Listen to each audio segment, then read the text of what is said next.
What's good, everybody? It's your boy Sunny, and I'm back again with another episode of Sunny Talks. And today I am here with a very special guest. I'm here with my brother Herman. How's it going? Oh, Herman, how do you pronounce it? Herman. Herman? Yeah. Yep. Well, Hello. yeah. So Herman, on this podcast, we like to talk, dig deep into people's lives and just like basically tell your story from the beginning and up till present day. But before we get into all of that, can you let the people know who you are and where they can find you? Yeah, my name is Herman Diehl, and deal like, let's make a deal, but it's spelled differently. And yeah, I'm a trainer now, so I do help typically men over the age of 40 um, get fit. And I'm on Instagram under Herman Diehl, HermannDiehl.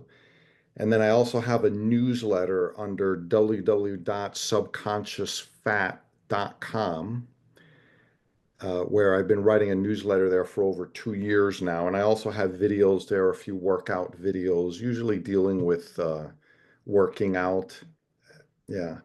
And in Facebook, Herman Deal again with the middle initial J, and also on LinkedIn, Herman J. Dot, and then Deal Diehl on LinkedIn. I do a lot of marketing on LinkedIn, and I'm getting a logo ready now. I'm going to be coming out with an official Occam's Razor Fitness, Okay. which yeah. I'm curious. I'm guessing, Sonny, you don't know, but most people do not know what Occam's razor means. Yeah, I I'm haven't. just, Well, I know, isn't Occam's razor like the most likely option is the right option? yes, Yeah. you're on the right track. Yes, it's the most simple.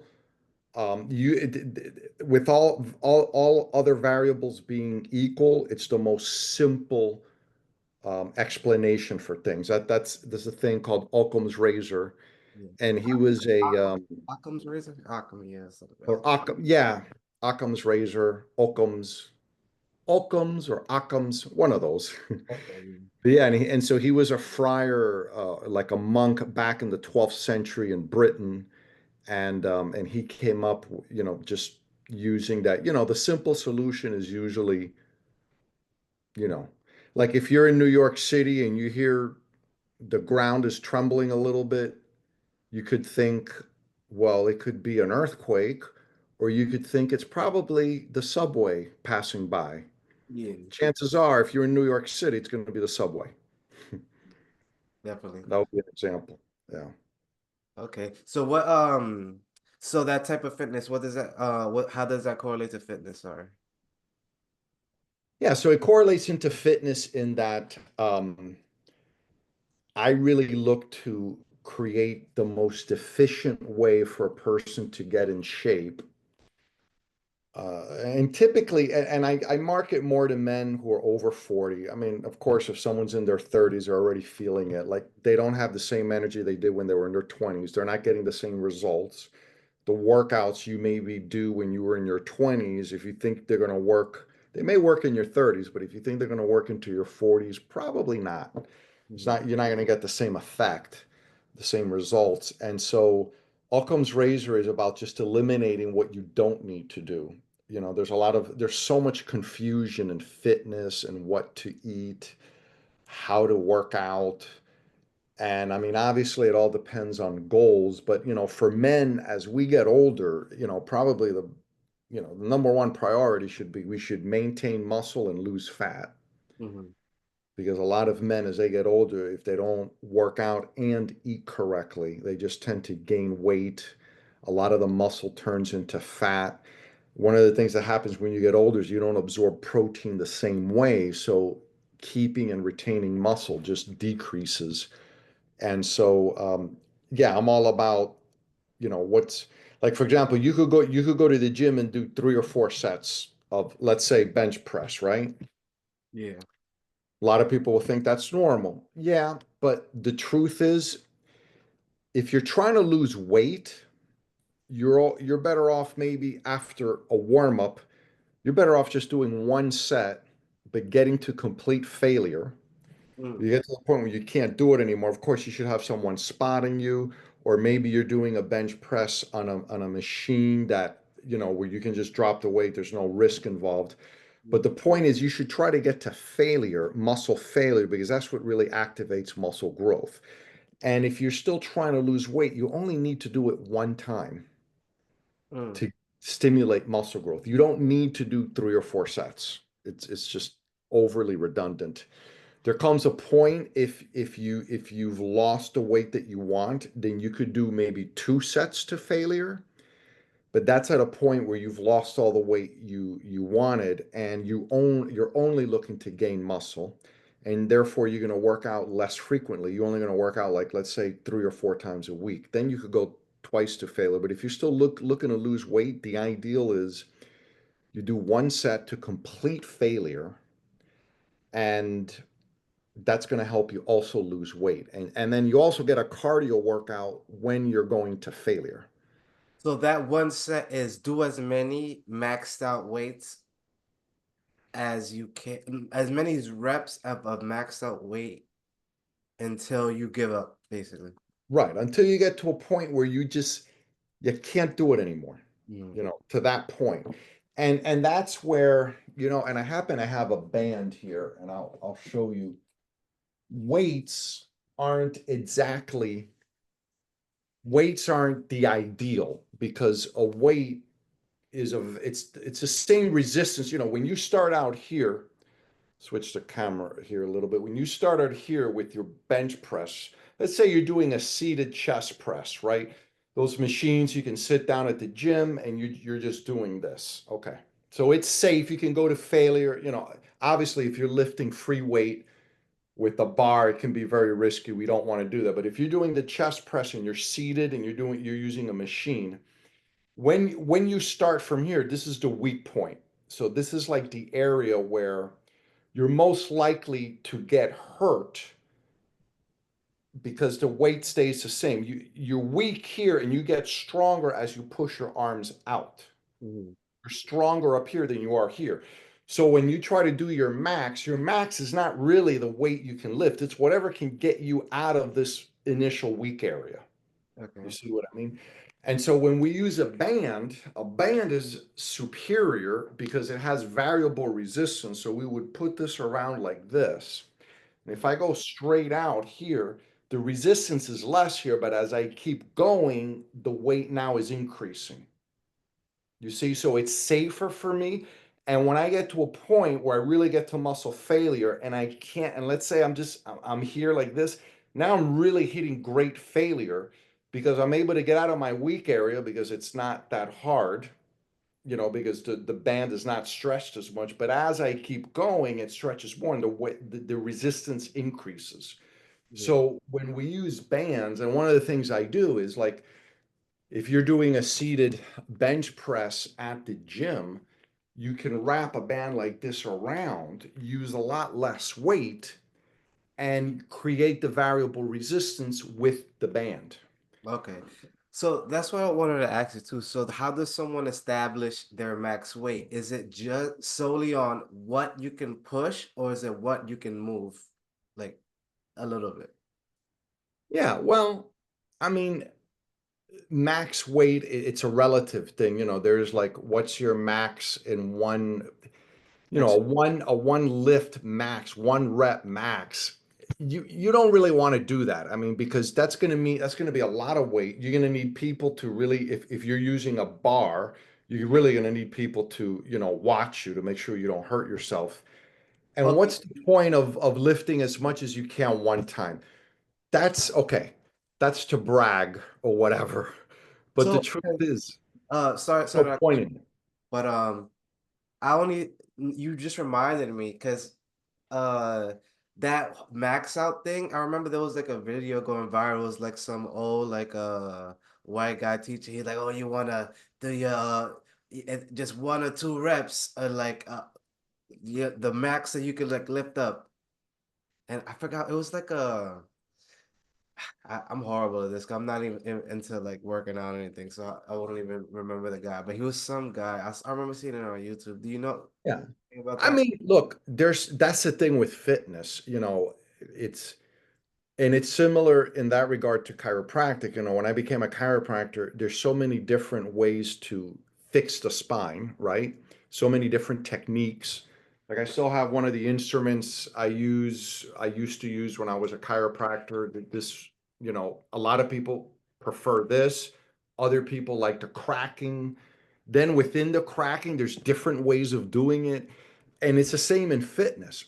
There's so many different ways of working out and like what's valuable, you know, Okay, it's all very, very relative. It really comes down to what is a person's goals, yeah. like most people, and that's why any trainer is always going to ask someone, okay, what is your goal?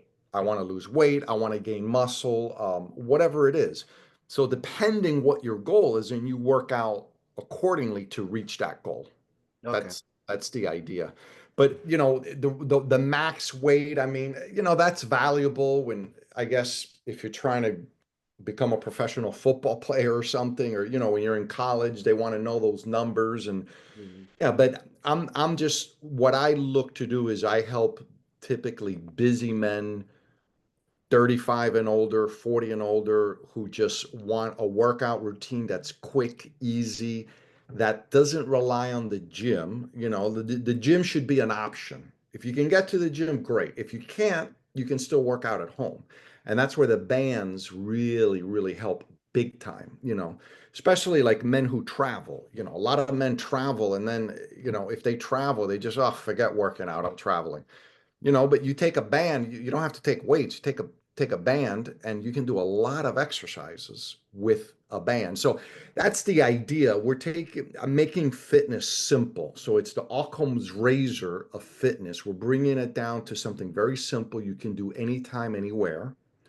So you're more likely to work out. You do one set to failure if you're still trying to lose some weight, and your workout gets done in like 25 minutes. That's it, you Okay. know. 20 minutes. Because Nice. you're going to do, it's very simple. On a push day, push means we're pushing. We're going to be working out the triceps and the chest.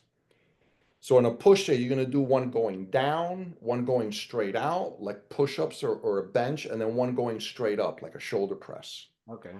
And these can all be done using bands. And you don't always have to use bands. For example, you could just do a lot of push-ups, or you could do like diamond push-ups to make them even harder.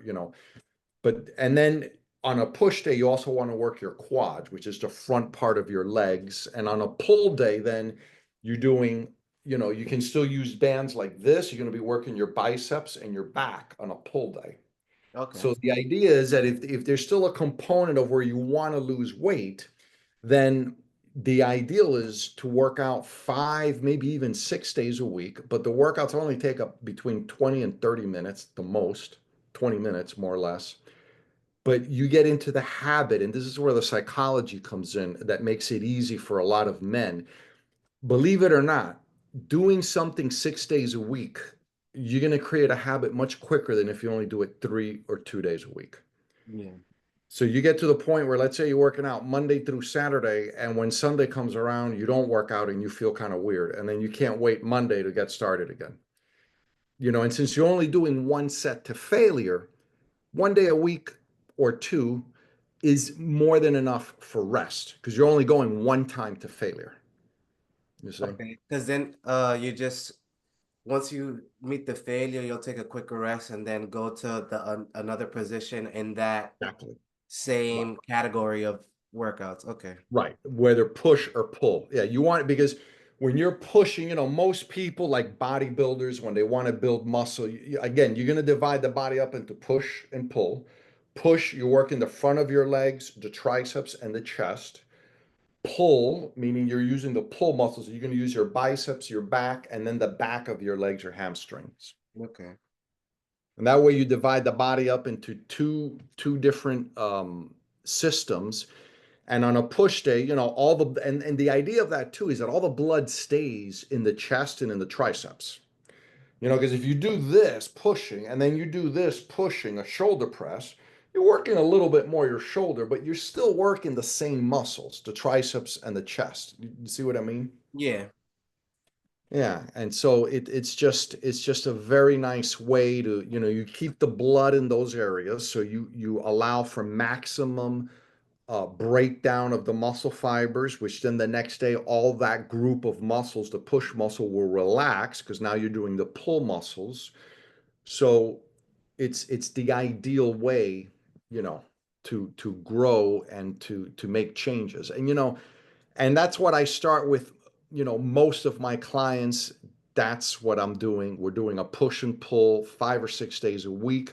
Once they get to a level where they lose the weight that they want to lose, and this is also with no cardio, okay? This idea that we need to walk for half an hour or jog. I mean, look, if someone's obese and you want to lose 100 pounds, then yes, jogging, a lot of walking will be helpful to help you to lose weight. No question about it. But once you get down to the point where you only want to lose 20 or 30 pounds, jogging and lots of walking just becomes completely unnecessary. It's Yeah. just not needed. Because when you go to failure doing the exercises, you're getting a cardiorespiratory workout within the resistance exercise. Okay. If I do a push up to the point where like I'm like about to fail and I'm there and I'm like, the breathing, you're like, Yeah. you know, you're getting that brings on a cardiorespiratory workout. So you Okay. don't need to do additional cardio. Oh, man, I've never heard of it in that way. But Yeah. Herman, you're good because I was doing a little research on you. I know you did a lot of public speaking before. I know if I let you go, you'll go on for years. But on this show we like to talk about our whole life. So where did you grow up? Miami. Miami? Oh, I so was born and born in raised, the what? Miami? No, I was born in New York, but I Okay. came when I was like 3. My parents came, when I was very young. And so, yeah, I grew up North Bay Village area, which is like between Miami and Miami Beach. And yeah, it was great. Went to like a Catholic grade school, then Catholic high school, and I'm not really Catholic anymore though. Yeah. Um, So what's your ethnic background? Cuban. My both of my parents were born in Cuba. They came when they were fairly young. I think my Deal? mom was, I've never heard that name in Spanish. Deal? yeah. That's My middle name, Jay, is Javier. okay, So Javier. that was my grandfather's name. But yeah, my great grandfather came from Germany to Cuba, and I that's knew why it was I have the name someplace Herman Diehl. because even with the deal, with the Herman, for some reason, when I first saw the name, I just got like I thought Indian for some reason. I thought I pronounced it like Dale, not deal. Oh yeah, yeah. Yeah. Yeah, no, it's pronounced Deal, and the Diehl is actually a common German name, and then Herman with the two N's at the end. That's also very common. A lot of the German names might have like two R's in Herman or two N's at the end, like mine does, and so yeah, I'm basically Herman Deal, the same first and last name. I'm fourth generation. I have a son who's also Herman Deal. We all have different middle names, but yeah, we kind of kept the tradition going with the name. Oh, nice. And that's dope. But so what? So do you know much about like your German ancestry? Like what led your grandfather to come to Cuba? Not much. I mean, I know he was into the cigar business, so he would like transport a lot of the Cuban cigars to Germany.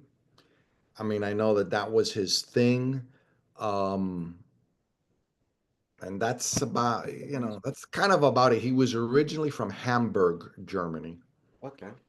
Yeah. So, which is like, near the water in Germany, a few areas, one of the small area of Germany that has water. And this was back in, he was probably a Nazi back then. let's be real. I mean, we're talking, the 20s and 30s. I mean, probably, let's just be real. Yeah. Um, you know, I don't, I'm not with any of that ideology though, at all. Yeah, I get it. I get it. I get it. Yeah. Yeah. But yeah, and I don't think he was purposely escaping Germany or trying to avoid the draft. But I just know that, it was a cigar business. And then my father was born. My grandfather was an attorney in Cuba. And then they came like in 59, when the Cuban Revolution started happening. My mom had already come a little bit earlier. She was only 8 years old. My dad was 14. And then they met when they were 19, and boom, they had me. Okay, so was your fam how did like when your mom and dad got together, did they move up to New York or Yeah, they met in New York, and then a lot of their family moved down to Miami, so they ended up moving to Miami okay. after when I was like 3. All right, all right. Yeah, yeah. How was So it were you growing up? Miami was great. It was great.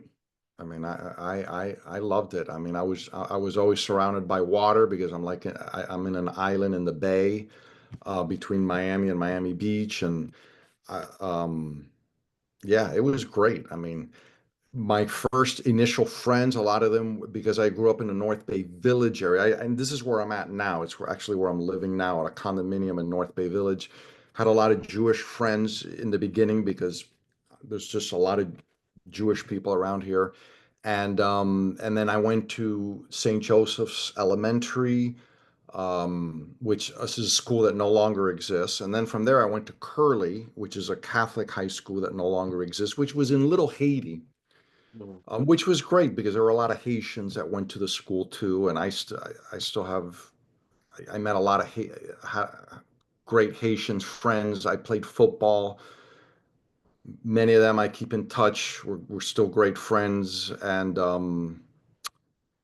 I had a friend who was Colombian, Puerto Rican, like and another friend who was just plain American from Pittsburgh. He was the one that kind of looked different.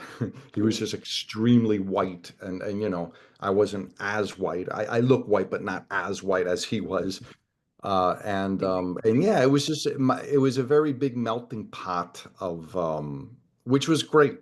It was really good. So do you Great speak Spanish? upbringing. Yes. Yes. Okay, okay, that's what's Yeah, up. yeah. I Do you speak speak German? Spanish. What? No, not German.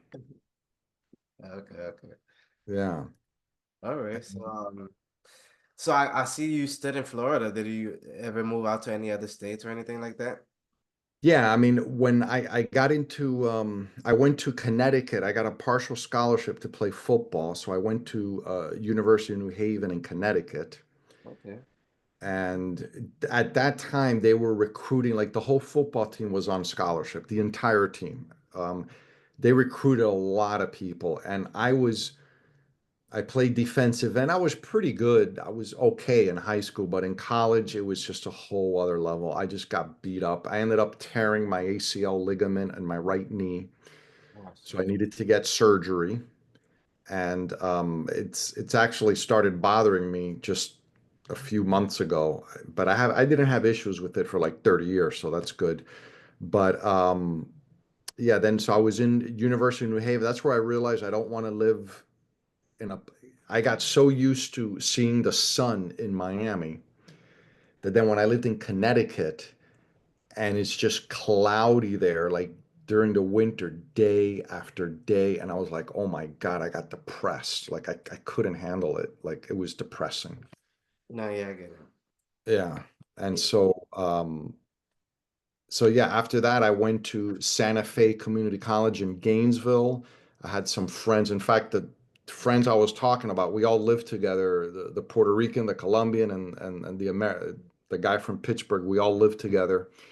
I was going to Santa Fe Community College. We all lived together just for like 6 months, and we all went our separate ways. But then I started taking prerequisites to get into chiropractic school. And I actually got into Parker University. It was Parker College of Chiropractic back then. Um, I had to I had to get in by July 1st of 1990 because if I didn't, then the state of Florida was requiring that in order to be a chiropractor, you had to have a 4 years bachelor's degree. And so I was able to get in May of 1990. And so I didn't need to get a bachelor's degree, which was a big deal because that would have been like another year and a half of school. But so I had to take accelerated like chemistry, physics courses, which were very tough. But I'll admit, I passed them by the skin of my teeth, and I was able to get into chiropractic school. I was like the second youngest person in my class. I was only 20 years old at the time. And so it was great because then about 3.5 years later, I got my degree in chiropractic. And I was gonna practice in Florida, but then I visited Colombia, Venezuela, and Puerto Rico to maybe practice over there. And I went to Puerto Rico. I loved Puerto Rico. And instead of working for another chiropractor, I just started right off the bat with my own clinic Okay, and okay. just opened up my own place in Puerto Rico. And it went well. I mean, I had it was a fun time. I was in Puerto Rico for 4 years. The first 2 years I was single, and I had a fantastic time. And back then the 90s, I was able to get on like radio and TV. This is way before podcasting, Yeah. but Because like these chiropractic, shows weren't expensive, so it was great. sorry to cut you off, but like chiropractor was like fairly not new, but it was like in vogue, I want to say, or like it was up and like let's say not viral, but like it was up and coming. Yeah, I mean, heck, I think Louisiana chiropractic was illegal till 1972, I believe.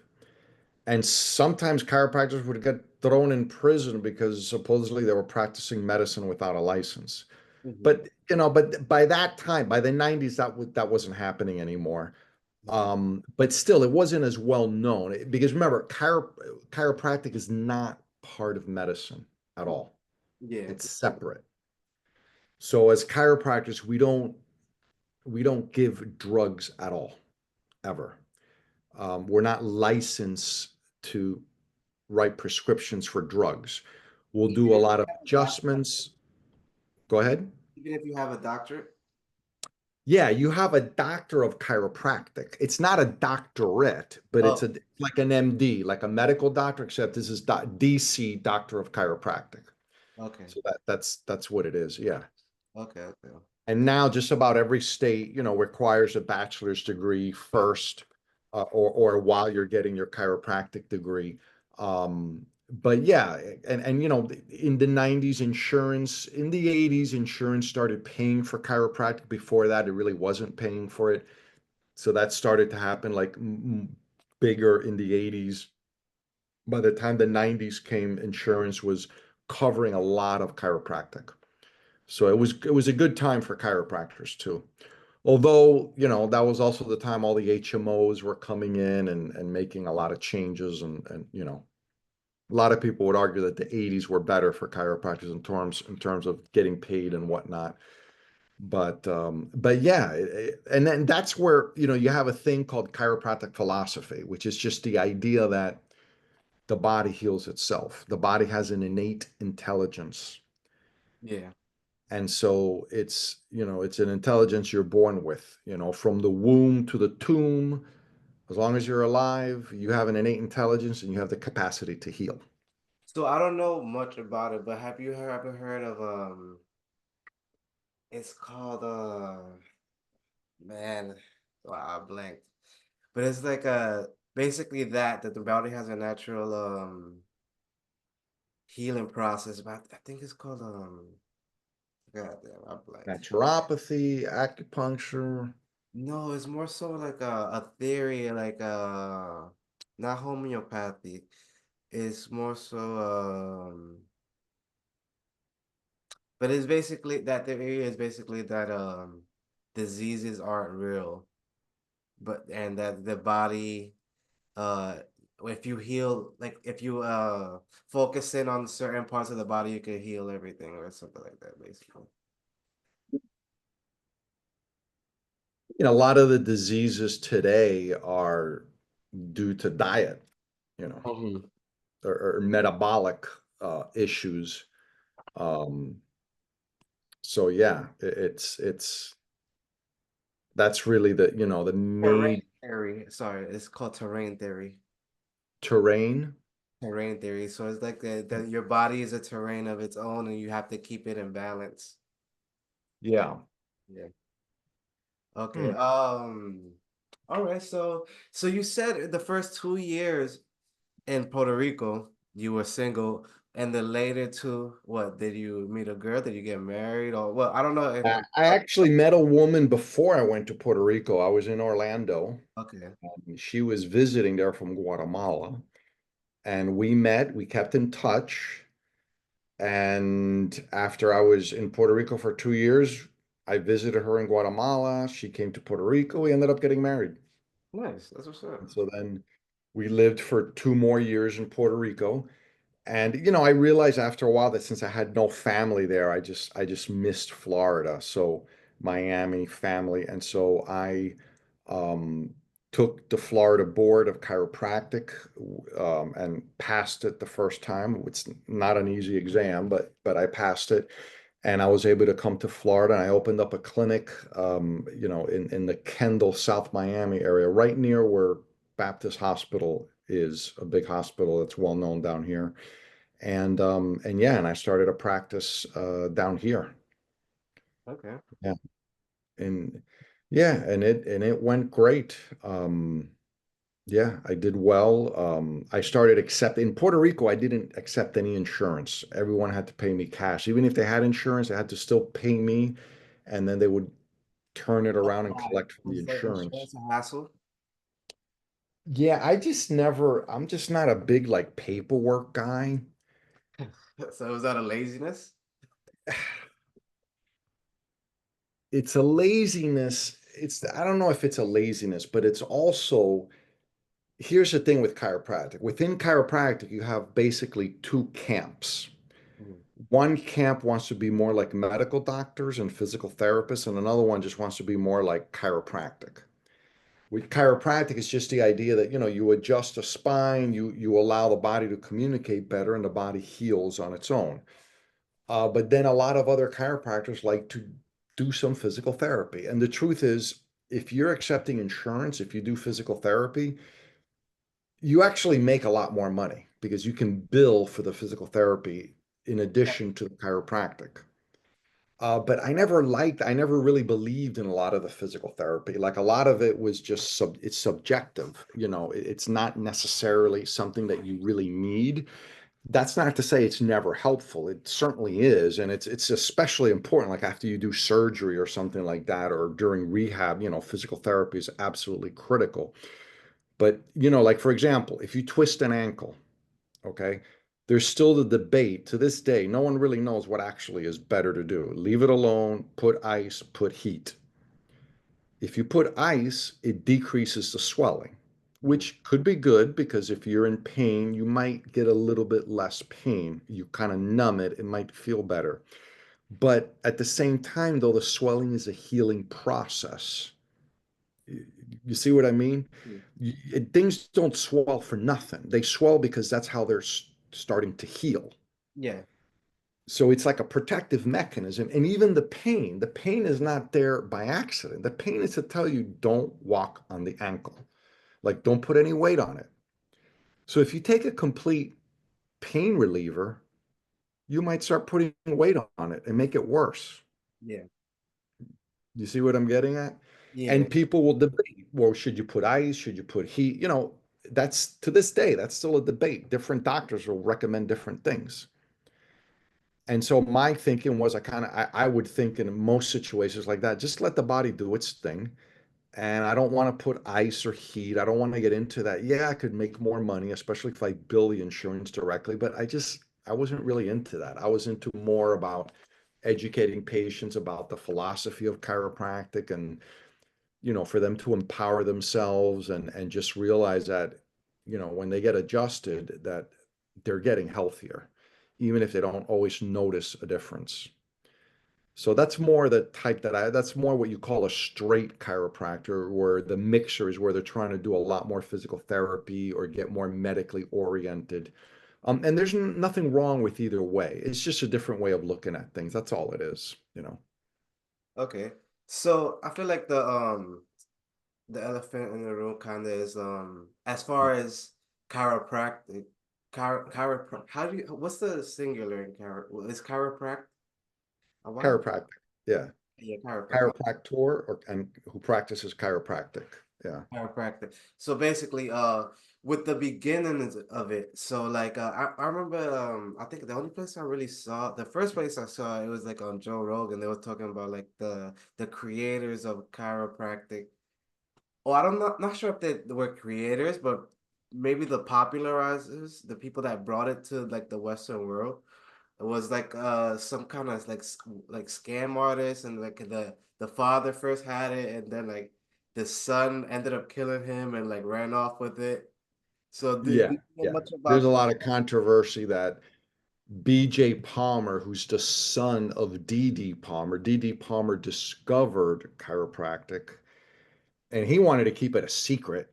And that was an Asian, was it a East Asian thing? Like, what did he No, discover? no, he was they were he was Canadian and then he moved to Palmer, uh, I believe it's Michigan, Davenport, no, Davenport, Iowa. Yeah, that's where Palmer Chiropractic School is. That's the original chiropractic school, the first one. And yeah, he was Canadian, and then BJ, I believe, was born in the USA. And then BJ, instead of keep it, he wanted to just spread it across the world. So he was a real promoter of it. And yeah, there was a parade and there's controversy that BJ drove a car. It may not have been accidental, but BJ was driving a car in the parade, hit his father, and his father ended up dying. He was at a parade and he ran him over. Why was this part never in the main story? What the fuck? It's a big controversy. I'm going to look into that because, in my newsletter, Subconscious Fat, I occasionally go back and write about old historical figures that have had a big impact, mainly on diet and whatnot. And I haven't done it on chiropractic yet, but I'm going to. I mean, but yeah, it's controversial. And then, the reason why it was controversial was because they just badmouth, they said that they said that they had the cure to all disease. Okay. Mm. Both BJ and DD Palmer, to them, if your brain can communicate properly with the rest of the body via the nervous system, remember the nerves go down the spine, right? They go down the vertebra. And so if a vertebra moves out of alignment, it can compress the nerve and affect something. Doesn't always cause pain like people think. And so they literally believed that they had the cure to all disease. And And so the thing that I'm kind of like missing here, so you said he discovered it, right? So he made it up himself, or did he well, adopt some of it's it from yeah, like? discover is a loose term, right? Without a doubt. It's he connected well, actually, yeah, to say discover it because osteopathy had been invented before chiropractic. Osteopathy was the idea that you would adjust the spine to get the blood moving. You would crack all the joints, like that, right? So you would crack everything to get the blood moving. That's osteopathy. But chiropractic is you crack the spine to allow the nervous system to communicate better within the body. And the nervous system is the master system of the body. So if your nerves are communicating better, yeah, you do have your body is going to be in a better position to heal itself. And that is true. It's like a lot of things. It's like saying sleep is the cure of any disease. And in a way, you could make that argument. What happens whenever anybody gets sick? They want to go to sleep. They want to rest, right? There's truth to that. Letting the body do what it needs to. Exactly. There's truth to that. And one of Rest. the things that happens when you rest is that the compression of your spine decreases, and then the space between where the nerves come out of the spine actually increase. Because believe it or not, when you wake up in the morning, you might be a centimeter or two taller than you are at the end of the day. Because as we're up against gravity all day, the disc, which is a gelatinous part in between the bones, can decrease. Mhm. you see? And so that can cause nerve impingement, which may not always cause pain because not all nerves feel pain like people think, especially not inside the body. On our skin, yes, but not inside the body. So yeah, so there's some logical, like, yeah, it makes sense. I mean, I definitely do believe that, like, if you get adjusted and if you just do things like yoga, Pilates, Tai Chi, anything that keeps the spine flexible is going to help you in many areas. Just like sleeping well is so vital for everything.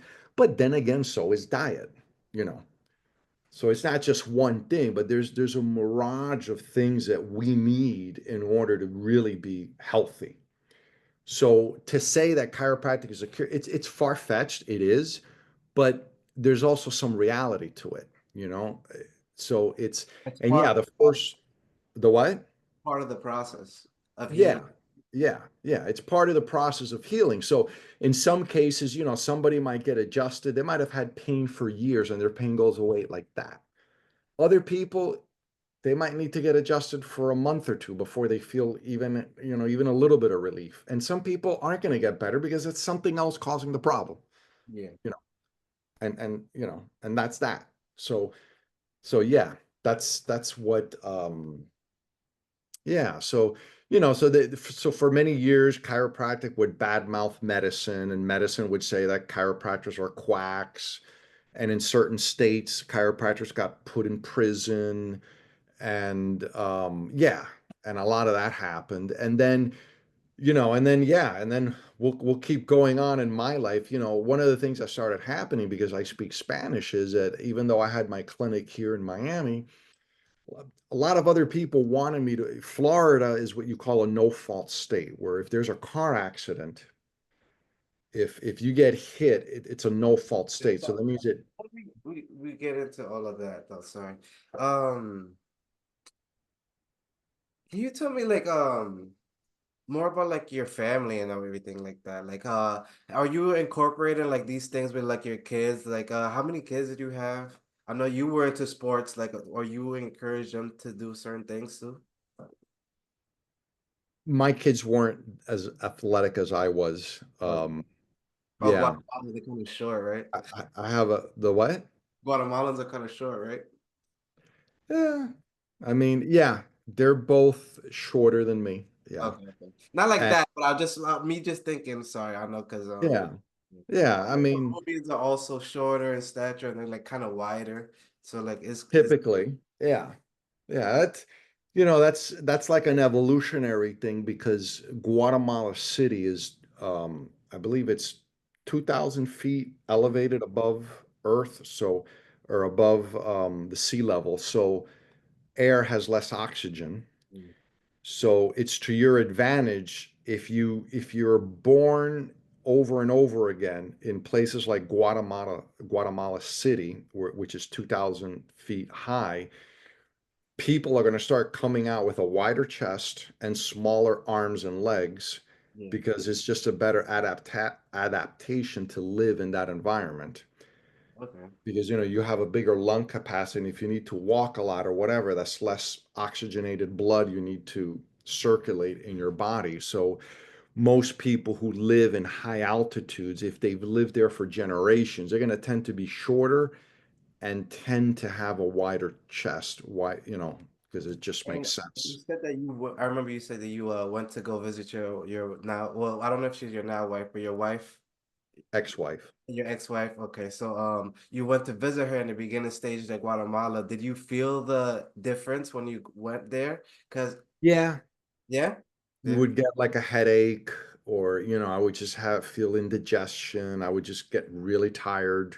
I mean, there's less oxygen in the air, I mean, literally, and anyone who's been to Denver, you probably feel it there too, or you do something like you drink a little bit and you get way more drunk, with just a little bit of alcohol than you normally would if you spent your whole life on sea level. So yeah, it makes a difference. Yeah. And my family too, when I got married, and my sister, almost everyone would get at least a minor headache. Oh, whenever Uh, they went to you Guatemala know, to visit. the what? whenever they went to Guatemala to go visit. Yeah, it was just very common. Yeah, it was very, it wasn't that bad. I mean, 2,000 feet is not that high. There's a lot of other cities that are even higher. But yeah, but usually most people would feel something, a headache, just really tired. Mhm. Very, very common, sure. Okay. Yeah. So going through your life, well, after you come back from Puerto Rico, you said at first you had your single practice and then Yeah, and then I had my daughter at the time that was born in 1999, yeah. and she was born in Key West. Because we saw a doctor in Puerto Rico that recommended water births, that it was just much safer and better than doing the typical birth. So we decided to go to Key West and have the baby there. And that was Sabrina that was born. And then 2 years later, my son Herman was born. And even more interesting is that, about 20 years later, Sabrina decided to become Sabrine. So my daughter became a man. He's a trans man now. So instead of Sabrina, I call him Sabrine. Okay. And he had his breasts removed, and he's a trans man now. Okay. Yeah. So I basically have two sons now. Yeah. And did you ever have any inkling of that being a possibility when he was growing up? Nope. No. Did ballet. Definitely a performer. Hmm. And ballet wasn't Sabrine's thing. Never really great at it, but very committed. And then once he started acting, that's what he was really good at, was the acting. Okay, nice. So yeah, and so yeah, he became an actor. He went to University of Minneapolis, and he does acting now, Okay, among other things, because a yeah, lot of actors, unless you hit it big, yeah. they're often have some side job going on. So but right now he's actually on his way to Minneapolis, and actually has a play that he's going to be performing at over there. So I'm happy about that. Hey, that's what's up. Shout out to Sabrina, man. Okay. Yeah. Um, all right, damn. Okay, so damn, I feel like me saying damn right there, it just sounded horrible. But I mean, we're You just gonna didn't expect a trans son, huh? It's no, trans I mean that's man. I mean nowadays it's normal. Like Nowadays it's normal, right? Yeah, yeah, yeah. it is. And I kind of feel like it's always I feel like it always goes down smooth. Pause. It goes down smoother because it's a girl, not a girl, like from female to. It always feel for some reason I don't know. It's kind of always more acceptable when it's a female to male, other than the other way around. I don't know why. Even though I mean they both do have drastic changes if they both go fully or whatever, you know. But Yeah. I mean that's how did you feel when you first got that news? I was very accepting of it. Mhm. I was very accepting of it. At first, he told me he was gay, being a female at the time, that he was gay.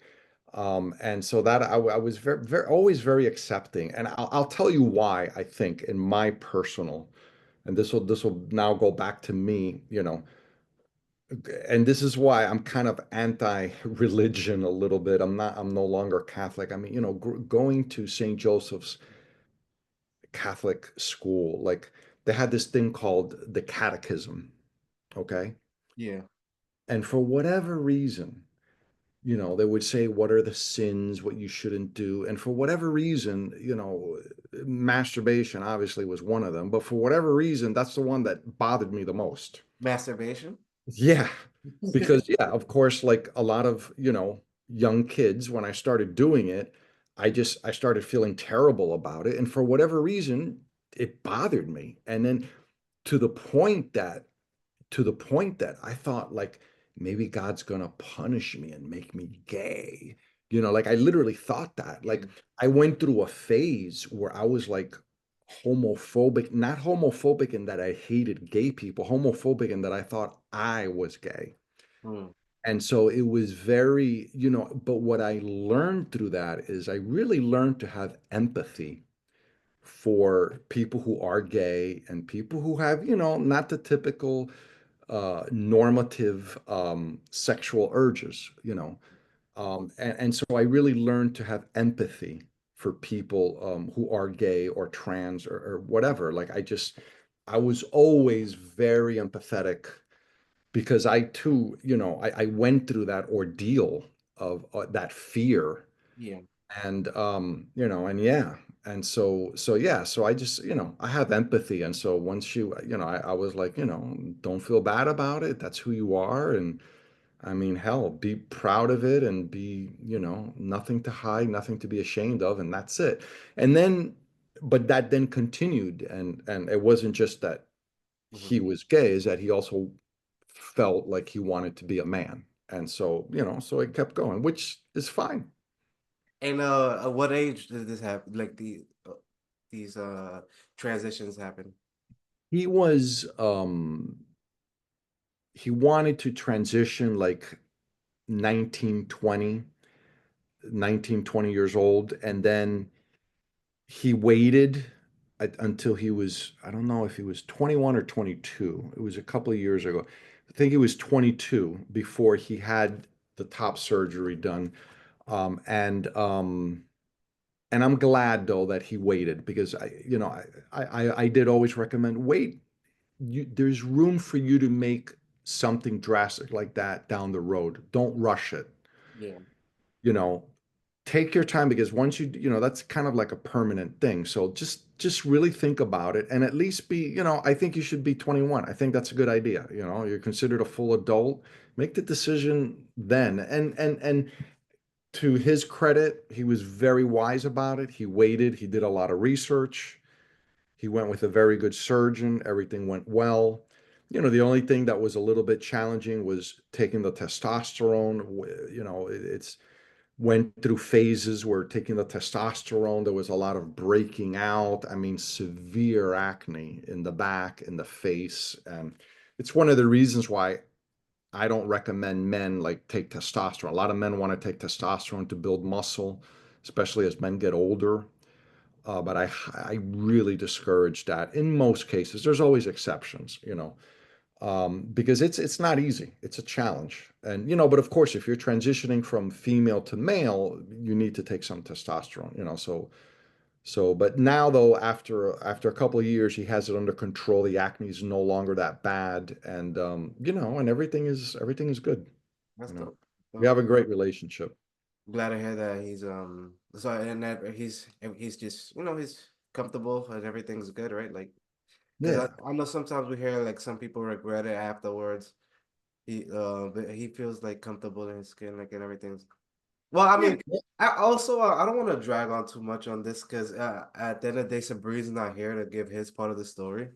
Uh, if anything, you gave your viewpoint being his father, and Just one little thing that what's tough sometimes is because I've seen him as a daughter for so many years, sometimes, I mess up the pronouns. Oh, I'll say Sabrina or she or her when I'm referring to him in front of him.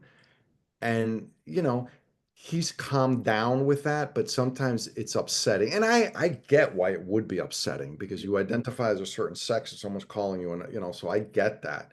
But sometimes it's just, I just forget, you yeah. know. But I'm trying, and I think he knows that. And so, you know, it's all good. That's good, and it's good that you're like cognizant of those like hurdles that you still have to overcome. And I mean, yeah, and I know how tough that could be coming from a Caribbean household and all of that too. So Yeah.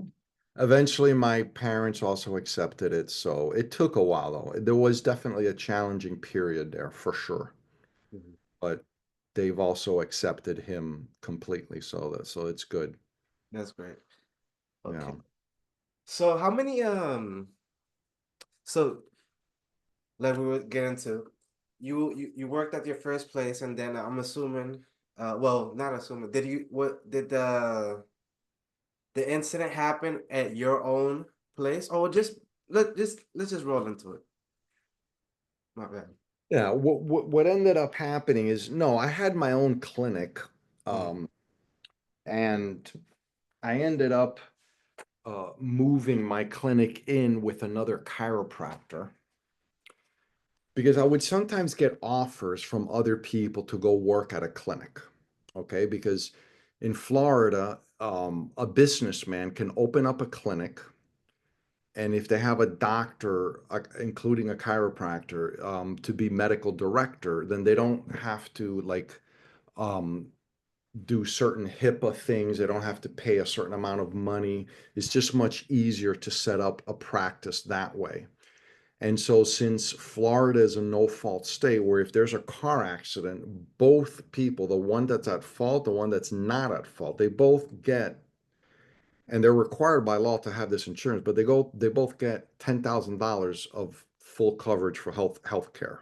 So mm, that's where a lot of chiropractors, a lot of people will hurt their neck, their lower back, and they'll go to a chiropractor, and it does help. And here's one of these very gray things in life, in that, there is the reality that if you get hit from behind, even at a very minimal damage, like even just 10 miles per hour, believe it or not, because of the seatbelt, the seatbelt stops your body and then your neck whiplashes. So believe it or not, this sounds crazy, but the seatbelt actually causes more damage because most car accidents are minor fender benders. Now, in a major car wreck, the seatbelt will likely save your life if your life can be saved. So it's always worth wearing. But since most accidents are fender benders, often the seatbelt will cause more damage, mhm, you see. And so a lot of these people, how legitimate is it every single time? That's going to vary because if you're the person who's not at fault, and then someone hit you and you go to an attorney, and the attorney might say stuff like, hey, the more hurt you are, the more money we can collect, whatever. And they ask you, what's your pain? And a lot of people, just being human, a lot of people are going to say, I'm a 9 or 8 in pain scale, when really there are 4, whatever. That's just a reality of it. So there is, on one hand, that yes, a minor fender bender can cause damage. It can really cause someone to feel pain. But at the same time, are a lot of people faking it? Yes, all of that is happening. That's just a reality.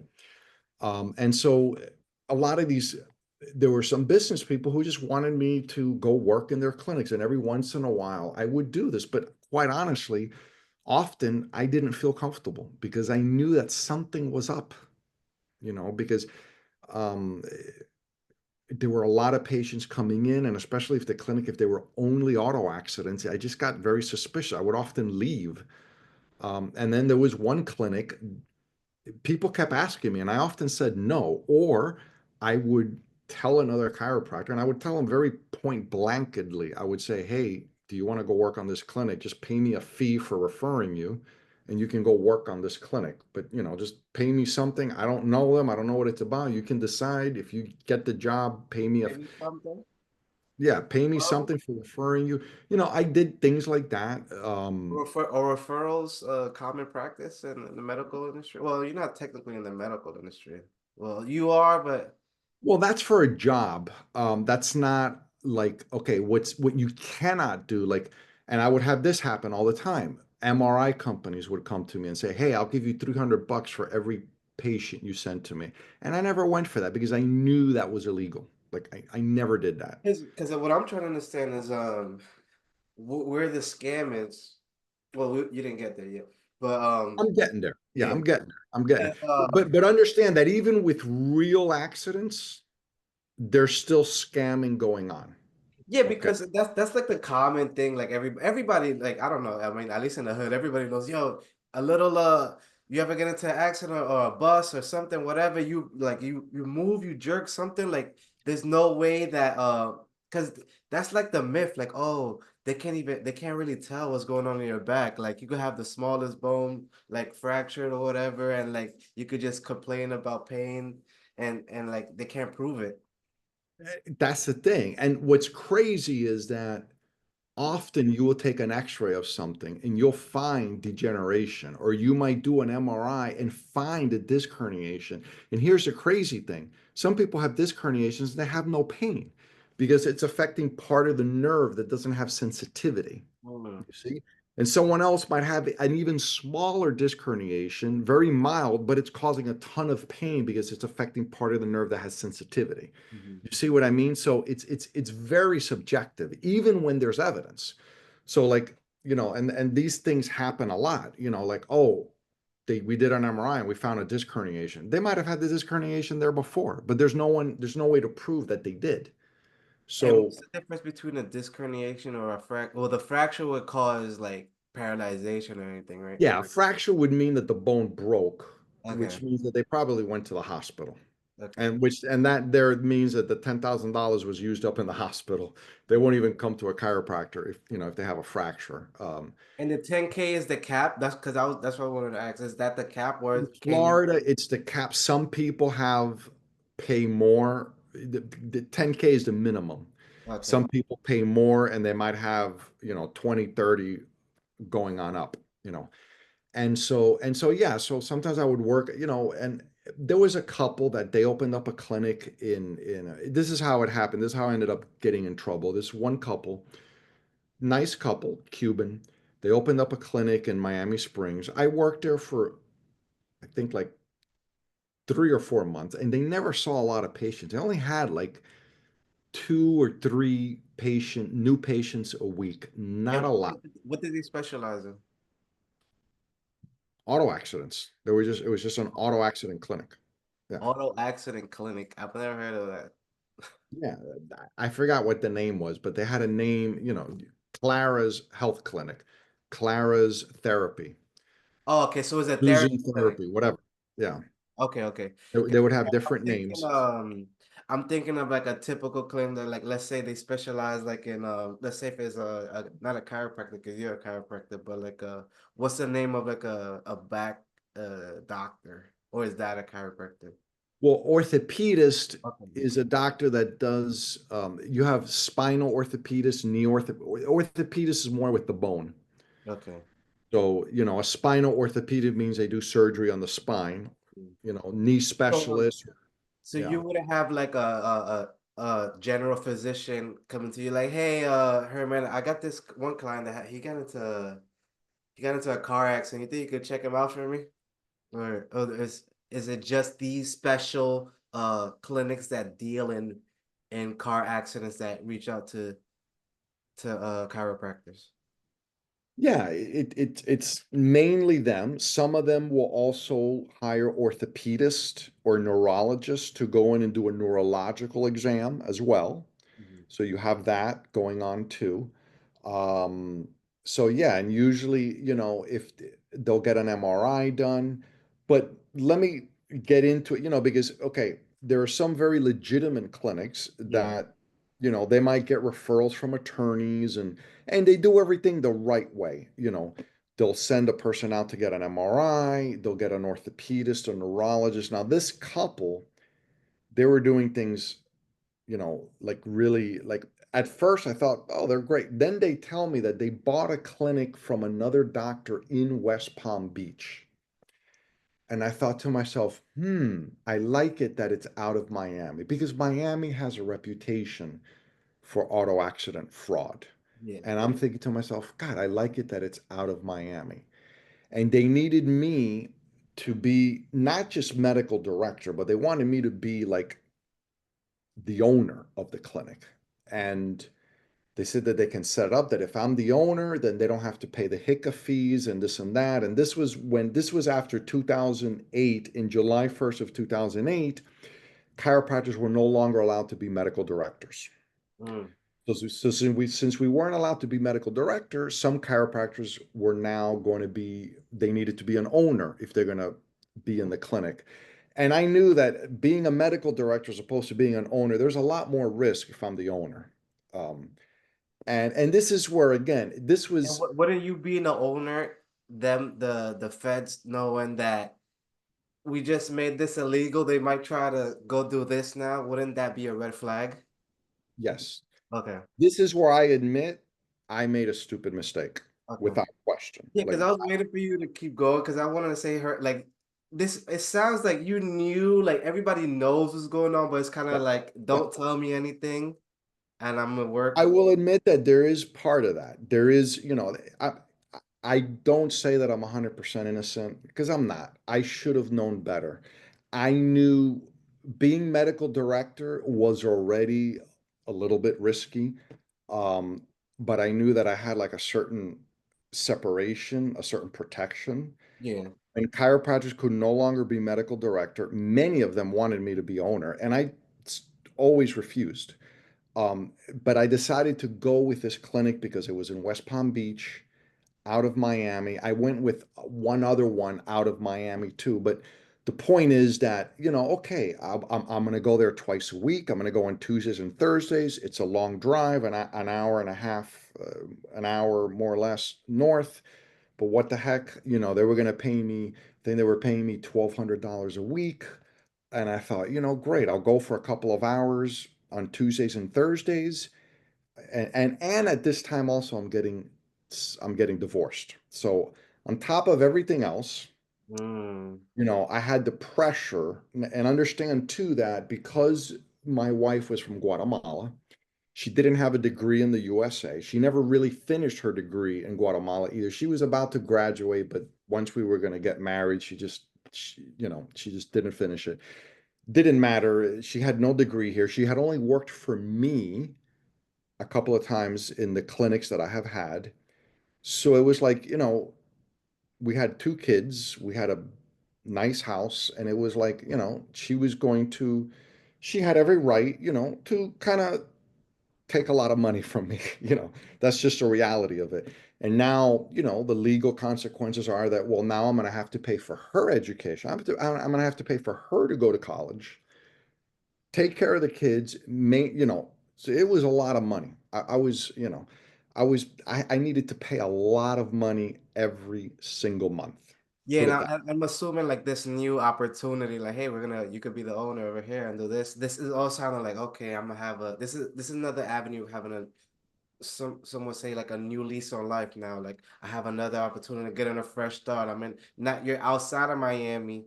It's like I'm moving away, doing like you're still around, but Yeah, yeah, no, I didn't move to made it West Palm more Beach, but yeah, I traveled the hour to get there, the hour it back. made it more appeasing. I'm trying to say, like, okay, Yeah, yeah. I liked that it was out of Miami. I felt safer because I knew, like I said, a lot of people wanted me. They liked me especially because I speak Spanish and my name is not Hispanic. Mhm. I'm serious. And a lot of them thought, you know what? With him, we're going to get paid really well by the insurance companies. I mean, that was part of it. Like, a couple of, one of them This is actually definitely told, like to me, it sounds like this is like a they know it's like a quote unquote and like a legal business. That's why I ask so much about like the facilities that like because I see them around here like oh pain facility or whatever. Because sometimes even when you're searching like a massage place, they pop up because it's like wait, why is this popping up? Is it physical therapy? and again, I had been to a lot of them where I just decided, okay, I'm quitting. Like, Yeah. a lot of them, like I left.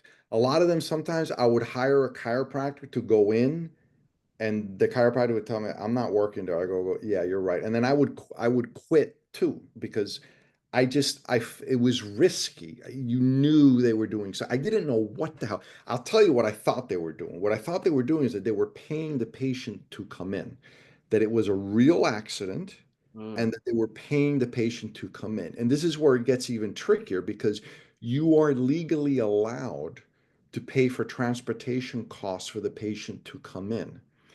So you can legally, and there's even a billable code in insurance where you can do this. You can pay someone like $30, $40 for transportation cost to and from the clinic because many of them don't have, because their car was ruined or whatever. mm. So, so there's a little part of me like, well, if they give them some money, I mean, that's technically if it's for transportation. you know so yeah, it's a very, but without question, once I became an owner, I will admit that was a dumb decision on my part. That was dumb on my part. The truth is there were a lot of chiropractors that wouldn't have done that. There's a few who did. I know many who did that.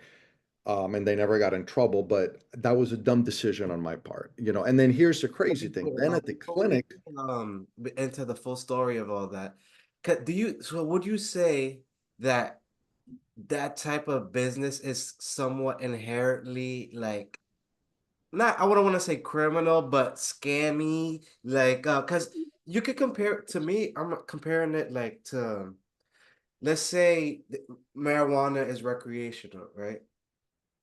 In your state, but still like cultivating the marijuana or whatever is illegal or whatever.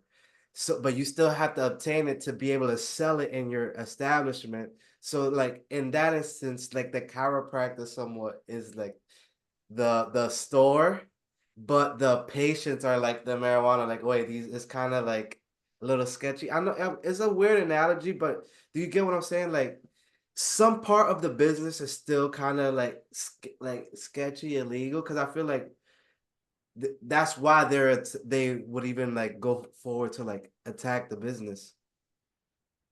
yeah, I mean, it's you know, even an attorney that makes a lot of money, if he deals in accidents, you know, it's just, I'm not saying that they're bad, but is there a certain scammy element to it? Well, yeah. The thing is that some of the cases are very real, and sometimes people really do get hurt and really are injured, and then sometimes they don't. Yeah, You know, that like that saying, everything happens. I mean, everything does happen, you know. Some cases are real, some aren't, and some are in between. And there's a lot of gray area there in between, you know. I mean, yeah, you know, and you know, that's just a reality of it. So yeah, so yeah. yes. There's a So balance of. Mhm. what? Yeah, like there's somewhat of a balance in that field, but you would say like it is kind of sketchy. Yeah, Yeah. you know. Okay, so once you became the owner, like what was like Well, take me since I had bought the clinic from another doctor, but the weird thing was that all of a sudden there were a lot of patients coming in. Whereas before I would see two or three new ones. They now had like 10, 12 new patients per week. And I was like, what? And this is what I thought at the time. I thought, okay, I'm going to be here max 6 months. And if I don't like how things are going, I'm getting the hell out of here. And that's kind of what I decided at the time, and that's exactly what I did. The problem was that when I got to the 6 months, there were so many patients coming in. I didn't want to like hire, I didn't want to get another chiropractor in there. I actually felt bad about it because I knew something had to be. And I confronted the owners. Like, how are you getting so many people? And they would show me like an ad that they put in this little newspaper. And they even had a guy, who knows if he was real or not, that he was advertising for the newspaper. I don't even know, you know, but ultimately, I would do the exam on these patients and they would say they're hurt. And, you know, and and for you what's the ratio? Give me a out of 1 to 10. Who do you feel really had actual pain? well, here's the thing. What I found out later, remember, I thought that maybe they were paying people that had real accidents. It wasn't even real accidents. This is the whole thing. This was a scam at a much higher level that I had no clue of. Here's the thing. These people were actually aligned with two other men who later fled to Cuba. They never found them, okay? I said it. But these two guys had like three clinics in the West Palm Beach area going on, okay? They would find two, three, four people. Okay, you three were in this car, you three were in this one. They would take a bat, beat up the car. They Yeah. would say then that you two you got into an accident. You three were here, you three were in this car, you three are going to go to clinic A, and you three are going to go to clinic B. And the whole thing was a scam. And then they would train them what to say. You have neck pain, it's going down the arm. Be sure to say it's going down the arm. It's a pain of 8, 9, say 9. It's very painful, and the pain is going down your arm, and your whole spine hurts. I mean, and you know, I would do the initial exam. I would do a, and then I would recommend. You know, when a person has a 9, 8 or 9 in pain. And, yeah, then I would recommend that they get therapy. And this is where the clinic was, and this is what's ironic with all these therapies that I never did in my own office. These people were doing it because, yes, they were milking the insurance company. They had a massage therapist. They were doing a bunch of therapies, all to, so that each time the patient came in, they made $300, three or 400, whatever it was. And yeah, All the and add-ons, the add-ons. you know It was and so milk. what ended up, but meanwhile all this is happening, I have no, I'm thinking maybe they're probably paying them something to come in. I'm Yeah, thinking they're real accidents. yeah, I really did. I really did. And I would confront them. How are you getting? Oh, we're advertising. And I also remember, and again, I'm not trying to justify, I still made a dumb move. I still should have quit. Once I saw so many patients coming, I should have quit right away. But I was also in a pressure. I had a lot of money to pay out, a lot of alimony, a lot of child support, expensive divorce. It was a lot of things happening. This was a you were kind of security. like the perfect like guy for this in a way Well, yeah, for them. it was still a dumb move on my Yeah, part, no but question for about it. them obviously, not for you because you ended up. Well, you'll get to it. So Yeah. So after 6 months, I tell them I want to quit. There's too many people coming in. I can't sleep at night. Like literally like that. I go, oh my God, but all right, well, you're gonna help us. I go, I don't know. You guys start looking for a chiropractor, but I need to quit. yeah. And it took them about 2 months. They found another chiropractor, and then I left. So I was there a total of 8 months. And what year was this?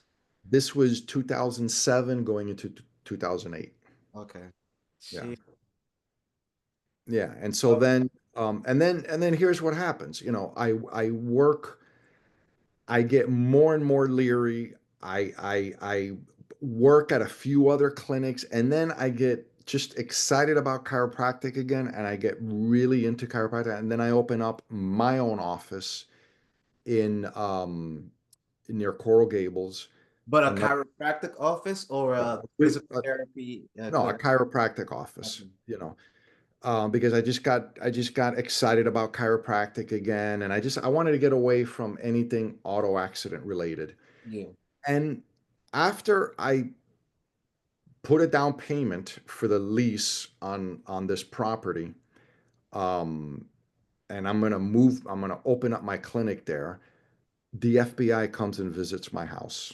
Okay, Grant, this is 4 years later. Okay, we're talking 2012. Yeah. Yeah, 2012, 2013, around there. They come and they visit my house and they talk to me. And I, not knowing any better, this was Wait, also a sorry, very what big, year was this? what? Well, yeah. How long after you? It's about 4 years. This was like 2012. Okay. Literally 4 years go by Yeah. after I was in this clinic in 2007, 2008. I was only in there for 8 months though. And then um, they talk, and I tell them the truth. I suspected something. I didn't know what was going on, but there were just too many patients coming in. I got suspicious, and so I left.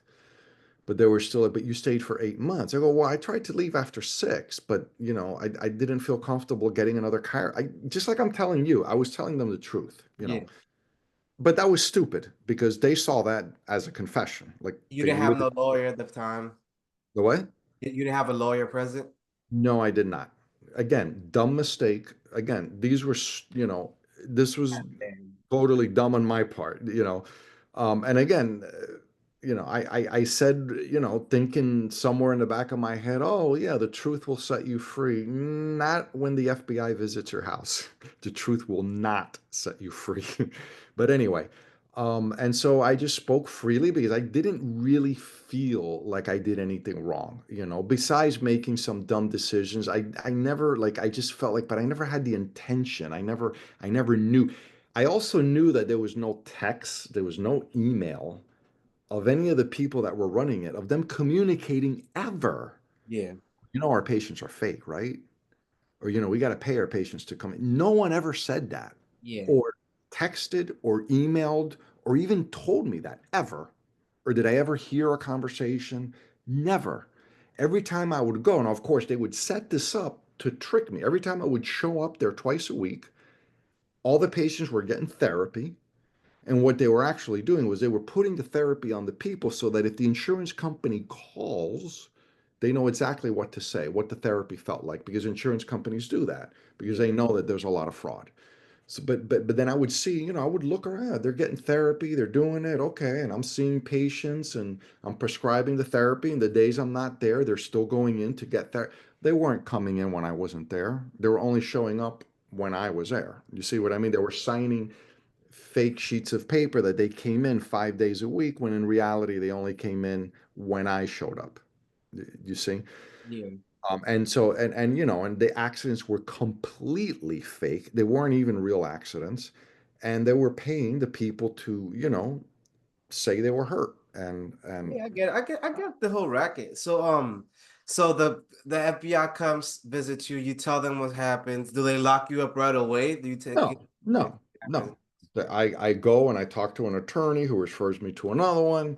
I tell the whole story to the attorney, and the attorney is like, did you ever text? Was there ever a text Mm. that you knew that they said, hey, this patient can't come in. Can you just sign for them? Or they couldn't make it? Was there ever a text? Because they Like a would try second. to pull stuff like I would say, hell no, I'm not signing shit unless I see the patient. Like I would never do that, like no way.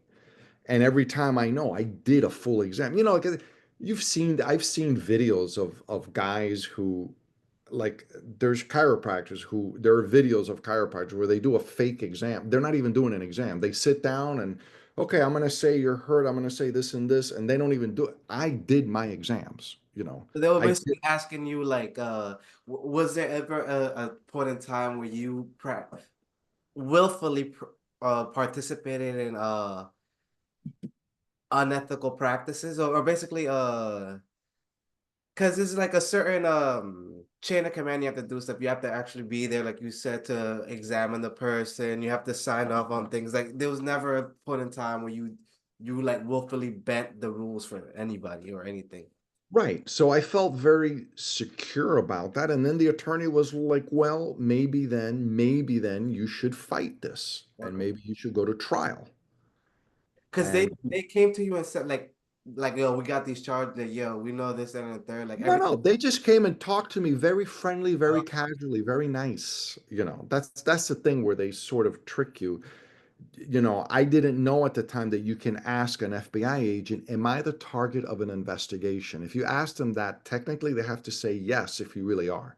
I yeah, was the target, but I didn't know to ask that, right? And if they say, well, yes, you are the target of it, and then I shut up. I go, well, my attorney will be contacting you. I'm not discussing this any further, and that's it you know um but I didn't know to do that.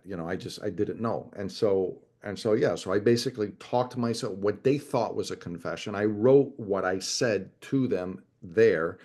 Supposedly they didn't record it. Maybe they did, but they never showed evidence that they recorded the conversation. And then I even showed what I wrote to my attorney. My attorney was like, this isn't a confession. This is just saying that you felt suspicious and so you left. Maybe you waited a long time to leave, but you still left. And this doesn't say anything about you ever knowing that there was blatant fraud going on. So anyway, so I go to trial. The day I go to trial, two other chiropractors are there. I didn't even know who they were. but These wait, were did the they come to you? What did they come and lock you up at your house or anything? no, no, They just no. what they like the same way they contacted the first time they came. Hey, here are your papers. You gotta. Well, no, no. Here's what they did. They did in order for me, and once they pressed charges, they did, and they literally told me, this is what's I think is stupid. It's like, I would have gone and turned myself in, but no, they don't want that. Yeah, They want to come at 5 o'clock in the morning, wake me up, and make a scene out of it and arrest me. And that's what they did. My attorney was like, can he just turn himself in? No. We'll be getting to him sometime in the next month or two. We're going to arrest him, yeah, and that's what they do. I mean, you can't even turn yourself in. So they came like at 5 o'clock in the morning. They knocked. I was already expecting it, and okay, here. take me away. They take And me, I then, spend a like few you hours. knew they were coming that day, or you just knew that the time was ticking. I knew that like within the next month or two, they're gonna come for me. Like I knew it. And it took, what's terrible is that it took a while. It took like 2.5 months Ah, the once I anxiety. knew. And every night you're thinking, if you hear something loud in the night, I'm like, is that them? And it's like, one day it happens. And so it happened. They put me in a cell. I'm there for a few hours. I had to put up some collateral and stuff, and then I got out. And that's it. And then they set the trial date, and the trial date was set. And then the day I go to trial, there's two other chiropractors there. And we didn't know it, but we were all part of the same scheme. I didn't even know these guys at all. I think I saw one of them at a chiropractic seminar once, but I didn't know them. And so we're all there together. We all believe we're innocent, and we're all fighting it. At the end of the day, we all lost. We all went to prison. All of us, all three of us. And none of us spoke. I do believe that if I would have gone up to the stand, that maybe, I don't know, maybe I would have won it. But And your my lawyer never, attorney, your lawyer never tried to fight to get you trial separately. no, I, I don't know if it was all part of the same group of people that they were arresting. So Was it a RICO, or was it just like a? Because it's insurance. Was it insurance fraud racket? Like what was it? Like what was the exact yeah, it like? was insurance fraud racket. And because we use the US Postal Service for the insurance payment, then it becomes a federal crime because we use a US Postal Service. Okay. Yeah. So, um, so yeah, and I ended up, we all went to prison. I got 9 year sentence. One chiropractor, he wasn't even an owner, but he still got 7 years. Damn. The other one got like 14 years. He was also an owner.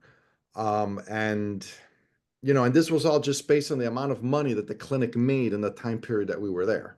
Like Mhm. in the 8 months that I was there, the clinic made like $1.7 million, And what did you net out of that? Oh, girls. like 40,000. Like I was getting paid a salary. I was getting paid 1,200. Then it got bumped up to 15. At one point, I think it hit 1,700, like right before I left, and then I left because I just didn't want to be there anymore. Because I would complain, like I'd say, how are you getting so many people? Why are there so many patients? You didn't see this many patients when you were in Miami. Yeah. Come on, stay here. We're advertising, but we're making more money, and they would bump up, So eventually I was making seven, but I made around somewhere between 35, 40, $45,000, Again, I was only working Tuesday and Thursday, but, it was not nothing near the 1.7 million. Yeah. But anyway, um, and so, yeah, because $1.7 million, then whatever calculation thing they do, okay, 9 year sentence. And of course, it was 9 years because I went to trial. The guys who really did the whole racket, they only got like 3 years because they admitted it right away. That's the problem when you fight and you go to trial, you Yeah. see? Damn. So, but anyway, so I go to prison 5.5 years later. For me, it was always Saint COVID. The good thing is that I was always in a federal camp. They never sent me to the low security, so I was always in a camp, which is nicer. It's not as um, bad as low or medium. You don't have if you get a violent offense, you're not going to be in the camp. Yeah. Even drug offenses aren't allowed in the camp, but many of them are allowed in the camp after they first served in the low. And like, let's say they get a 10 year sentence, their final 2 years, if they did good behavior, if they didn't get into any fights or anything, then the last 2 years they'll be in the camp. So I did have a lot of drug dealers, but never anyone who got indicted for violent crime. What was the environment? Was it like heavy gangs in there, or was it like since you guys were like it was more so white collar crimes? Was it like more chill? It was more chill. Yeah, a lot of white collar. Again, a lot of drug. But these were guys who didn't get in trouble when they were in the low. So if they made it to the camp, they're not a troublemaker. You know what I mean? So it wasn't that bad. Okay. it was not that bad. I mean, it wasn't. And so yeah, when I was in the camp there, I mean, I used my time a lot to I just read like 2 books per week. I worked out a lot, and I wrote a lot. I wrote a couple of novels, and it was a growing experience for sure. I certainly, you know, So, two things about your time in jail though. Like, what was the what was the craziest thing you saw? And the second part is, what was the most memorable who was the most memorable person you met in there? Hmm. I mean, the craziest thing I would see is when some of these guys would try to smoke special K or something, because it's not marijuana. Yeah. Okay, because if you smoke marijuana, you get into bigger trouble because it's an illegal drug. No, it's not Special K. Special K is another drug. You talk about K2. Probably, yeah. Like spice, like that. It looks like a Like, yeah. yes. Okay. So these guys would smoke this so that the marijuana can't be detected in their body, and it would make some of them freaking. They would like walk into walls. I mean, they were just like, Well, Florida just too. Zombies. yeah, they would turn into zombies, man. I mean, and of course they would get caught and they get kicked out of the camp anyway. Yeah. Uh, and so yeah, it was one crazy thing. It didn't happen at the camp, but it happened at the medium facility that was Associate. near the camp. We would sometimes, if there was a lockdown in the medium, the campers would go and then serve the food and do certain things at the medium, like as a job. But in the medium, a couple of guys tried to make alcohol out of floor cleaner. Yeah. 3 of them ended up dying because some of the chemicals they were using floor containers. Some of the chemicals from the floor cleaner was in there mixed with the alcohol or with the fruit that they were fermenting to make alcohol. And so then 3 of them ended up dying because it affected their bodies so terribly. Oh shit. That So yeah, is crazy. um, but yeah, it's the prison stories. I mean, there's a lot. I was there for 5.5 years, so there's I bet there's a a whole lot that podcast on its own here. what? I'm saying I bet that's like a whole podcast on its own. Yes, that could be a whole podcast on its own for sure. But to be real quick about it, I mean, I learned how to control myself. I never got into fights. I was tempted, but I never did. And yeah, and it was just bad. I missed my family terrible. My parents and my kids would come and visit me, on occasion, which was very nice, even though I was all the way up in Yazoo City, Mississippi. I couldn't even go to the prison camp in Miami because the guys who really committed the crime were there and they didn't want me to be in the same prison camp with them. So I had to go to Yazoo City, Mississippi.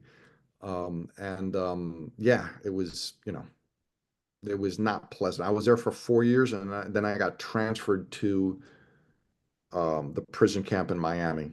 Okay. Yeah. The other guys got out. God damn it. They got out before I did. Yeah. Whatever, man. Yeah. That's, Okay.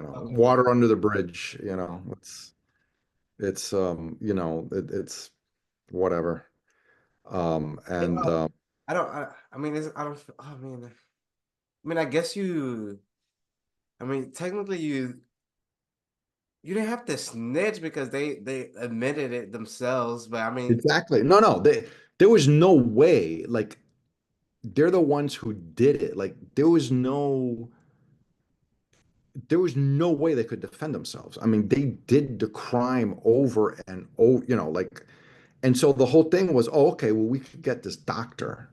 What about the doctor? Did he know? And they were probably, well, he became the owner of the clinic, and then that was one of their legal arguments, right? Which is, it's again a gray area. Was I truly an owner or not? And again, that's a very gray thing. My attorney was trying to argue that yes, I was. But that's probably why I did get one count to not guilty, but it didn't matter. Um, you know, it Yeah. didn't change my sentence or anything. So, and I even did a polygraph exam, which I passed, and that I didn't have any intention of committing a crime, but that didn't matter. I did the polygraph after I did it before I got sentenced, after I lost a trial to show the judge to maybe see if it would decrease the sentence. It didn't, Mhm. did nothing. But anyway, whatever. Yeah. It's Okay. all water under the bridge. It's past, it's behind me, and man, I'm freaking grateful for that. You get out of jail. I'm assuming you're excited to see your family, everything, and then you get into this fitness thing. Was it like, because you're not allowed? Are you not allowed to practice chiropractic anymore? I mean, if I wanted to practice chiropractic, I would have to take, if I would want to just show up to the board after getting my license revoked due to fraud, I would have to first pass the national boards one, two, three, four. And after I passed the four national boards, I would then sit up in front of the board and they still can decide, forget it. You got indicted for fraud. No, Yeah. we don't care what you pass. You're not practicing. I could go to another country. Like I could go to, I could go, I know a chiropractor who went to Dominican Republic. I mean, I could practice like, I still do have my degree, but I don't want to do that. I want to be in the United States. And besides, now I love fitness Yeah. and I enjoy what I'm doing. That was And a lifetime. honestly, I really don't even care to be a kite. I mean, like yesterday, I adjusted like four or five people, all family members, my kids, my girlfriend, my dad. Um, I give adjustments to my family members, one or two friends, and that's about it. And just because I know I'm a chiropractor and that's it. But I really don't care to practice at all. Like I don't care to. I'm not interested. I'd rather be an online fitness trainer. It's Yeah, because I mean, from what I'm seeing, like, and I obviously don't know you too well, but I get the vibe like you wanted to help people. You weren't necessarily into it for the, because you kind of knew what was going on. I'm pretty sure if you really were in it for the money, like you could have went way crazier with in that whole fraudulent era of past of your life. So I'm assuming that you kind of generally want to help people because now you're into fitness and it's like obviously you're getting paid for it, but it's still part of the same family of Yeah, yeah. There's definitely a relationship, and I have gotten, I do work at Crunch now part-time, and I have gotten a number of clients that, oh, he was a chiropractor. Well, yeah, I'd like to see him because I have a back problem and I'm scared when I work out, I'm going to hurt my back. And so it's helped. It's definitely helped. It still helps me to this day. Just the fact that I can say I was a chiropractor for 22 years, it definitely helps me in the fitness world. And so it's all good. I'm still using my prior experience. I'm not doing chiropractic anymore, but I'm using, I can probably, especially if somebody has spinal pain or knee injury or whatever, I can help a person work out in a safer manner. And yeah, so it's all good. yeah, definitely we'll have to talk about some of that stuff behind the scenes. But we're coming up to a close now. I mean, we've been talking for a while now, but Yeah. Well, anything you want to share with the people and if you have anything like you want to talk at greater lengths on, we could always have you back on again, you know. I think I'm good. I mean, I covered a little bit about what I do in the beginning and with the fitness and the one set to failure and all that. The only other thing I could add to that is that I help people go on a more keto carnivore type of diet. Uh, It's becoming very popular and there's real reality to the carnivore. The carnivore really, really works. Like for men, especially men who want to just, have more muscle, get shredded, lose the fat, carnivore is a big part of it. But like anything else, you have to adapt to it. And it does help to have a coach, someone to help guide you to become carnivore because some people they try to do it and they end up feeling worse. So, And there is a are you like full carnivore, or do you like? pretty much, pretty much. I drink some coffee, but that's about it. Coffee is technically not carnivore, but besides that, I was eating fruit up until about 2.5 months ago. I would only eat a little bit of fruit in the mornings. And that really hasn't made much of a difference. But yeah, vegetables, rice, all of that, I avoid it. I'll make a few exceptions. Like once a month, I might eat at Mondongo's, which is a Colombian restaurant, I'm and just thinking about a soup too. I was like, damn, you're not drinking no soup. yeah. Well, like Mondongo is like a soup. It Yeah, has a that's little what. bit of Yeah, it has a little bit of potatoes and rice in it, and I put a little bit of rice. I don't put a lot of rice, but it's the intestines of the cow, but it has potatoes and a few other things, and it's just delicious. So I'll eat that like once a month, but that's about it. And if I eat like a piece of chicken and the sauce is delicious and there's rice on the side, I might mix a little bit of rice, just a little bit, to pick up the sauce, but that's about it. But otherwise, I'm pretty much 100% carnivore. Okay. And again, it's not like it's a job. I enjoy this because I have more energy. I sleep better. I just feel healthier. So that's why it's easy for me. Uh, But So well, yeah, man. So it's been well. Before we go, let the people know where they can find you. yeah, the best way is my website, which has my newsletter. I write on Substack, which is a pretty becoming a sort of a popular platform for a lot of writers.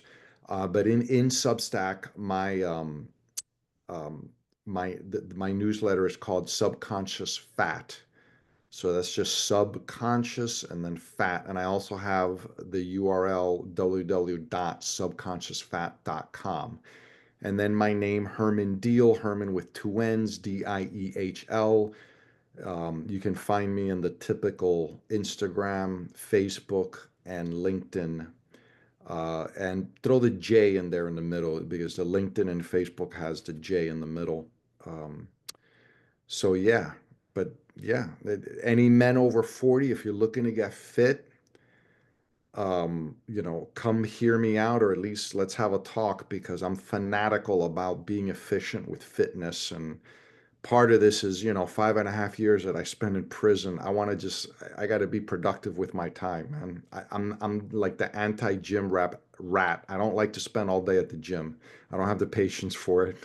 Mm. So, you know, Nah, yeah, I definitely feel that, bro. I need to start working out myself. Hopefully you give me some tips. I don't really have much time to go anywhere, but I got the weights at home. I got a bench. I need to get the strap. That strap looked like it played a huge deal. A yeah, huge. the bands help for Yeah. sure. But man, yo, just like that, yo, Herman, I really appreciate you stopping by and just sharing your story, man. It was a great story. You're an amazing talker. We definitely gotta have you on again because we gotta get back in more to we'll dive deeper into your more into like the physical training stuff you do, and hopefully we could get some more crazy stories or about your time in prison because it was like 5 years. I know you seen some shit. Yeah, there was some pretty wild stories for sure. Yeah. Yeah, man. But just like that, guys, it's been a great episode. Make sure you like, comment, subscribe. All Herman's links will be down in the description. And just like that, man, we out of here. Peace out.